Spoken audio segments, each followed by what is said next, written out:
Hello, everyone. Well, we are about 1 month and a little bit away from the finale of our season, the online premiere that we are going to be playing live for the first time since the COVID lockdown began more than a year ago.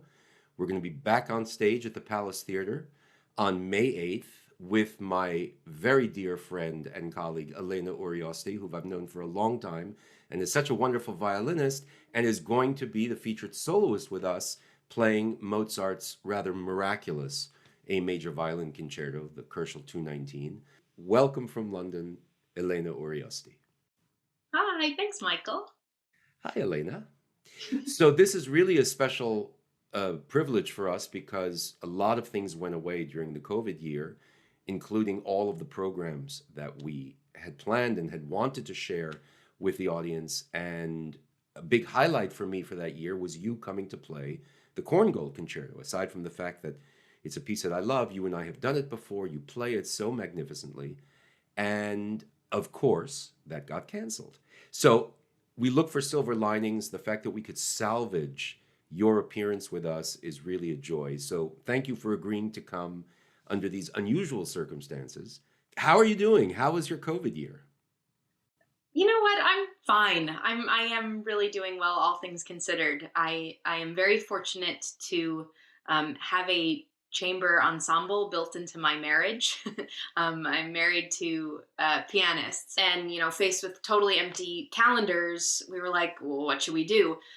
He's a lot more conscientious about practicing for the sake of practicing than I am. I probably would have put the violin in the case and seen it a couple months later.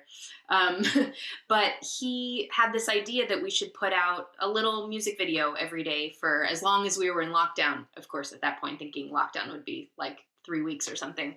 Um, and I was like, great, that sounds really fun. Why don't we ask people what they want to hear so that there's an interactive element? So we put out little shouts on our social media channels asking our friends what they would want to hear. Requests came trickling in. First, very traditional things that were actually written for the violin and piano. Then Tom made it known, because he's an incredible arranger and composer as well as pianist.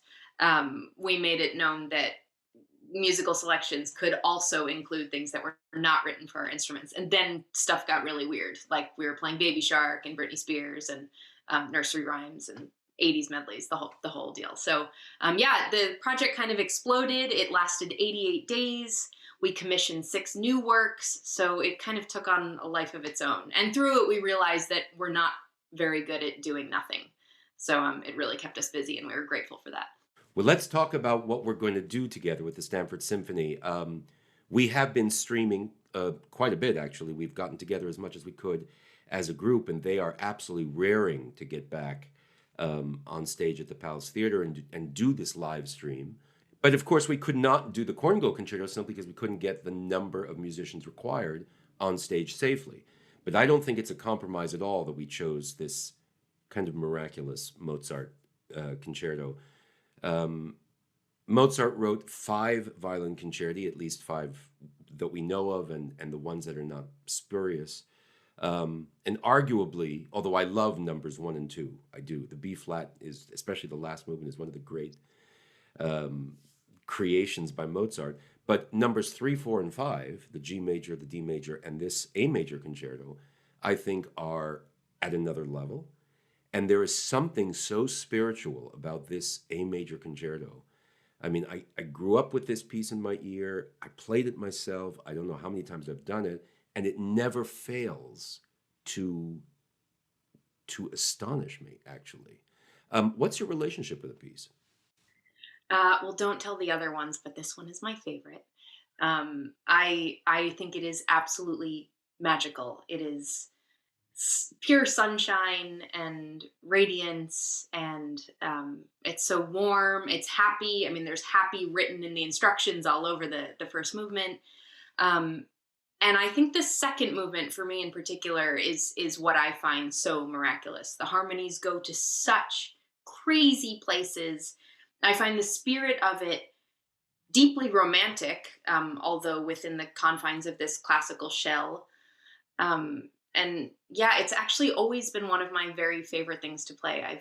I even though I say a lot that I think my soul lies most comfortably in late romantic repertoire, like the Corn Gold. There's something about this that has just always touched me so deeply, and it feels really good to play also. So I'm always happy to come back to it. There is something, I mean, I always think about this. Mozart was first and foremost a man of the theater.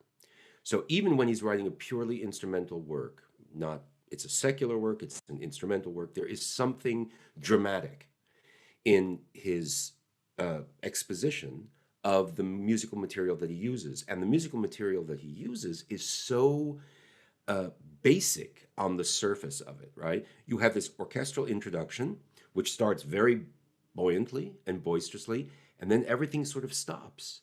And the violin comes in, unfolding rather high, this A major triad. It's baby simple, right? A, C sharp, E, and the entire piece evolves out of that. Even when, after this slow introduction of the violin is done, the next time you come in, you're basically outlining the same triad. And Exactly. and it's extraordinary to me how inventive and never repetitive he can be with these little cells. I mean, it's Absolutely. Yeah, um he makes a masterpiece out of an arpeggio. It's that's right. crazy. Well, yeah, it's unbelievable. And then of course, I think you're right, the spiritual heart of this piece, the real, where the magic lives in this piece is the second movement, which really takes your breath away. Um, and then the third movement, which is also pretty interesting. Um, he manages to insert a little Turkish spice, which is why the piece is nicknamed the Turkish Concerto. Tell us about that. It's a very fast march. It's stormy. It kind of whooshes in all of a sudden. Are you going to be doing? Will the lower strings be doing kind of the con legno? We will discuss the insurance policies that the string players have on their bows. Let's explain what collegno is. Sure. So uh, usually with the bow, you play with the hair as it is intended to. But especially as you move further and further out of the classical romantic period into later years, composers started experimenting with different techniques. One of which was playing if you kind of like flip the bow upside down so that you're actually making contact with the string with the wood rather than the hair. And it's often done for this stormy middle section in bits and pieces. I think you can get almost the same effect if you loosen the hair a little bit and you get a little bit of that feeling of the wood on the string. You can do it. Of course, at that time, uh, there was this Ottoman craze in Vienna. I mean, think about the croissant, the crescent-shaped pastries, and all of the exoticism. And there was something a little bit salacious in his operas. Certainly, Mozart took advantage of that, and all of Vienna was sort of infected by this allure of the mysterious East. Um, and for me, it shows how connected Mozart was to his world and to his audience. He was just using popular music.